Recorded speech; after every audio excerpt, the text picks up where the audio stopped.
Fala pessoal, tudo certinho com vocês? Se liga só, estamos na aula 10 do curso de R3 agora e dessa vez a gente vai falar de planos. Vamos falar tanto de equação, posições relativas, interseções. Lembrando que a parte de distâncias e ângulos vai ser feita de forma separada, inclusive são os próximos tópicos que a gente vai estudar. Show de bola? Se liga aqui. Quando a gente fala de plano, e aqui eu já quero deixar claro que o meu foco não é ficar definindo o plano, eu deixo isso pra galera lá de geometria espacial quando vai falar de axiomas e afins, beleza? Então eu não estou definindo o que é um plano, eu estou tomando que a gente já saiba, ou pelo menos já tenha uma ideia do que seja. Se você não tem muito bem uma ideia do que é um plano, pensa numa folha de papel normal, só que ela é infinita. Então significa que ela não tem fim, certo? Então ela vai para todos os lados de forma infinita. Show? Pega essa visão, é suficiente para a gente poder trabalhar com plano aqui no R3, ok? Vai ser o seguinte, ó, dado o plano, seria esse trapézio, muito entre aspas, amarelinho, lembrando que isso aqui é só uma visualização 2D em 2 dimensões de uma figura que era para ser em 3 dimensões, certo? Então o que a gente faz é como se fosse uma visão projetiva. Eu estou vendo em projeção o que seria um corte do plano, beleza? E aí ele fica parecendo esse trapézio. É como se ele estivesse indo lá pro fundo da tela. Show? Só pra gente poder estar na mesma tecla, para que vocês enxerguem a mesma coisa que eu estou enxergando. Vamos lá. Um plano, você consegue defini-lo muito bem. Tem 2 formas, essencialmente, de defini-lo bem, a nível de equações e tudo mais. Eu vou falar primeiro uma, depois a gente fala outra. Ele pode ser muito bem definido tendo um ponto conhecido do plano, é o ponto P0, e o vetor, que eu vou dizer que é o vetor normal ao plano. Repara aqui, não sei se ficou bom o desenho, mas tem 3 símbolos de perpendiculares aqui. Por quê? Um vetor que é normal ao plano, perpendicular ao plano, em outras palavras, ele vai ser perpendicular ou ortogonal a qualquer vetor ou reta que esteja contido no plano, tudo bem? Então, o vetor V e o vetor U são vetores do plano. O vetor P0P, né, pelos pontos P0 e P, também é um vetor do plano. O vetor N, que é o vetor normal, é perpendicular a todos eles. Show até aí? Só que, olha só, a gente define o seguinte, é a primeira forma de você definir a equação do plano. Dado um ponto P, que é um ponto genericão, x, y, z, mas eu garanto que ele é um ponto do plano. E aí, por isso, eu vou poder usar certas propriedades, o que vai me dar uma equação do plano no final. Se liga só, a gente conhece o ponto P0, x0, y0, z0, e aí a gente vai criar o vetor P0P. Tá aqui, P0P. É esse branquinho que está no desenho. Mas repara, se o vetor P0P é perpendicular ao vetor N, o vetor normal, que no momento eu estou chamando de ABC, vocês vão entender por que daqui a pouco. Tá? Claro, ABC são letras arbitrárias, mas são as letras que a gente costuma usar para representar a normal do plano. Bom, o fato é, eles são perpendiculares, P0P e o vetor N. Como que eu sei disso? Bom, definição de plano. Tá? A gente entende como definição de plano e definição de normal. É mais definição de normal até. E se eles são perpendiculares, a gente já estudou isso, a gente tem uma condição de perpendicularidade, que está escrita aqui, que é o produto escalar ser igual a zero. Então P0P e escalar N é igual a zero. Mas quem é o vetor P0P? Delta x, x menos x0, delta y e delta z. Quem é o vetor N? A, B e C. Quando você faz o produto escalar, que é x com x, mais y com y, mais z com z, né, a parte do x com a parte do x, a parte do y com a parte do y, e assim vai. Né, a gente já trabalhou com isso. Você vai ter já uma primeira versão da equação do plano que é bastante interessante de você ter na mente. Tá? Então repara, se você faz P0P, onde o P0 é um ponto conhecido e o P é um ponto genérico, é um ponto desconhecido, x, y, z, quando você faz esse produto escalar com o N, você já tem a equação do plano. Isso já é a equação do plano, tecnicamente falando. Quando você desenvolve, essa primeira versão aqui seria como se fosse a equação reduzida. Quando você trabalha lá no R2 com circunferência, elipse, parábola, enfim, essas coisas todas, a gente tem uma versão da equação chamada equação reduzida, que é quando você deixa o x menos x0 ou y menos y0 dentro dos quadrados, né? É como se você completasse quadrados e tudo mais. Eu sei que aqui não tem quadrado, eu estou só fazendo uma analogia para quem já tiver estudado esses assuntos do R2, circunferência, elipse, hipérbole, parábola, cônicas em geral. Bom, o fato é, essa primeira versão, você pode chamar de versão reduzida se você quiser, já te ajuda, já pode ser um adianto para você matar a questão. Inclusive, eu vou usar essa versão em algum momento, tá? Mas eu particularmente gosto de escrever do seguinte jeito: ax mais by mais cz mais d. Pô, peraí, de onde surgiu esse d? Vamos lá. Quando você faz a distributiva, né, você vai ter o ax, o by e o cz. O menos ax0, menos by0 e menos cz0, eles são constantes, porque o a, b e c são constantes, o x0, y0 e z0 também são constantes. Eu vou chamar essas constantes todas, que estão somando, multiplicando e afins, de d. Só isso. E aí a gente fica com essa versão aqui, onde os coeficientes do x, do y e do z. Essa versão, inclusive, é muito utilizada, tá? Eu diria que é a mais utilizada em prova. A de cima é interessante para fazer conta. É diferente. Não é para apresentar o plano. É para fazer conta. Bom, o fato é que os coeficientes do x, y e z são as coordenadas do vetor normal. E o d, como que você vai achar? Substituindo o ponto P0, que não deixa de ser um ponto conhecido, tá? Você continua conhecendo ele, ou conhecendo, né?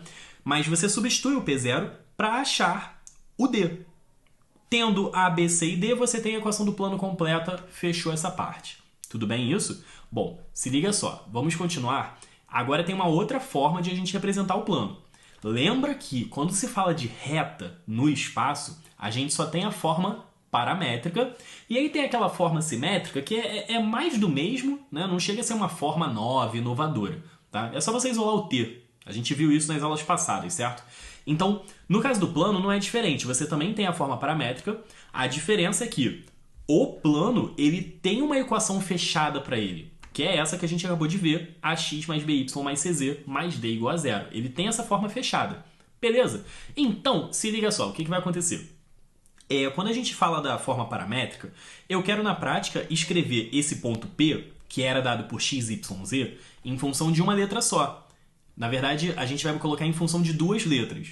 O plano, por ser uma figura de duas dimensões, né, eu não estou entrando em teoria de álgebra linear e afins aqui, tá? Mas o plano ele é uma figura, né, que tem duas dimensões. Você consegue olhar para um plano e pensar numa horizontal e numa vertical. Diferente de uma reta, que tem uma dimensão só. Dada uma reta, na prática você anda para frente ou para trás. Isso é uma dimensão só, tudo bem? No plano você tem duas dimensões. Então a gente precisa de dois parâmetros, tá? Então guarda essa ideia. Reta tem um parâmetro só, a gente costuma chamar de t, não importa muito isso. O plano, se você for escrever a forma paramétrica, ele vai ter dois parâmetros. Como que a gente vai escrever a equação do plano? É agora que entra em jogo esses vetores u e v. Bom, eles são vetores do plano, assim como o P0P também era. Tá? Como que a gente vai usar esses vetores? Eu vou dizer o seguinte, o vetor P0P, já que todos eles são do mesmo plano, isso inclusive já vai ser uma propriedade muito maneira que mata a questão. Tá? Guarda essa frase. Está escrito aqui com uma observação, mas se você ainda não tiver conhecimento de o que é uma combinação linear, vale a pena pesquisar. Eu vou falar brevemente o que significa, mas é o seguinte. Como eles estão no mesmo plano, sempre que vetores são coplanares, três vetores, você pode dizer que um deles, bom, supondo que tenham dois que não sejam colineares, isso é importante, mas, em caso geral, três vetores coplanares, então eles estão no mesmo plano, tudo bem? Um deles você pode escrever como combinação linear dos outros dois. Mas, Felipe, o que é combinação linear que você não falou ainda? Gente, combinação linear é você pegar um múltiplo de um vetor, um múltiplo do outro vetor e somar. Entenda que quando eu falo múltiplo do vetor, pode ser um múltiplo negativo. Em outras palavras, o S pode ser menos 3, pode ser menos meio, pode ser menos π. Tá? O que importa é que é um número real. Tanto T quanto S... Opa, já está escrito até aqui embaixo. Tanto T quanto S são números reais, beleza? Então, o que vai acontecer é... Eu vou pegar um múltiplo do U, pode até ser ele mesmo, pode ser o t igual a 1, não tem problema. Vou pegar um múltiplo do v, poderia ser s igual a 0. O P0P pode ser o próprio vetor U, se eu quiser. O fato é, se o P0P é coplanar com U e V, o P0P, esse vetor, pode ser escrito como combinação linear do U e do V. Essa é a ideia. E combinação linear, eu já fiz um breve, bem breve resumo do que significa. Mas você pode pesquisar no Google, Wikipedia, vai ter uma definição bem melhor, bem mais acurada do que eu estou falando. Bom, P menos P0 nada mais é do que o vetor P0P, né? Final menos inicial sempre. Lembra que meu objetivo é achar o P, as coordenadas do P, em função de dois parâmetros, que no caso vai ser o T e o S. Quando eu jogar o P0 para o outro lado, eu cheguei onde eu queria, porque essa equação vetorial ela é bem semelhante ao que a gente viu na reta. Se eu tivesse parado no P0 mais T vezes U, esquece esse S vezes V aqui, seria a equação de uma reta, né? P0 mais TU, igual a P. Quando eu adiciono o SV, vira um plano, beleza? Então, se a gente abre as coordenadas, equação do x, equação do y e equação do z vai estar aqui embaixo. X igual a x0 mais tx mais sx, né? X do u e x do v. Y, eu estou seguindo essa equação vetorial aqui de cima, certo? Y igual a y0 mais t vezes yu, s vezes yv. E a do z vai ser equivalente, mais do mesmo. O fato é que esse conjunto de equações é o que a gente chama de equação paramétrica do plano. Para a prova, geralmente isso não aparece não. O que vai aparecer com mais frequência, maior frequência, é essa equação primeira aqui. Dica para vocês. Se for dada a equação paramétrica, se você não quiser usá-la ou se você não precisar usá-la na questão, eu sugiro muito fortemente que você calcule o produto vetorial entre U e V. Já estudamos produto vetorial em alguns vídeos atrás. Produto vetorial entre U e V, repara só, nada mais vai ser do que um vetor na direção da normal, tá? E aqui eu tenho que falar uma coisa muito importante para vocês. Assim como foi o vetor diretor da reta, qualquer vetor que seja perpendicular ao plano serve como vetor normal, tudo bem? Não é porque eu tenho um vetor normal dado por ABC, eu conheço esse vetor.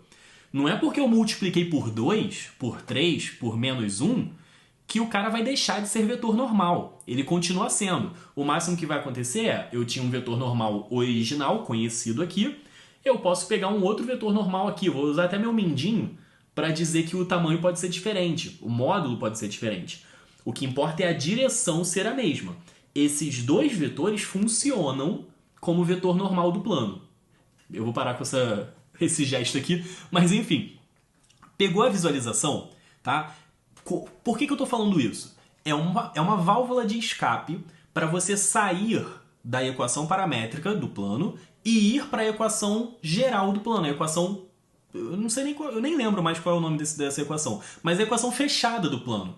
O que eu quero dizer com fechada? Você tem x, y e z como as únicas variáveis da sua equação. Você não tem outro parâmetro envolvido. Tudo bem?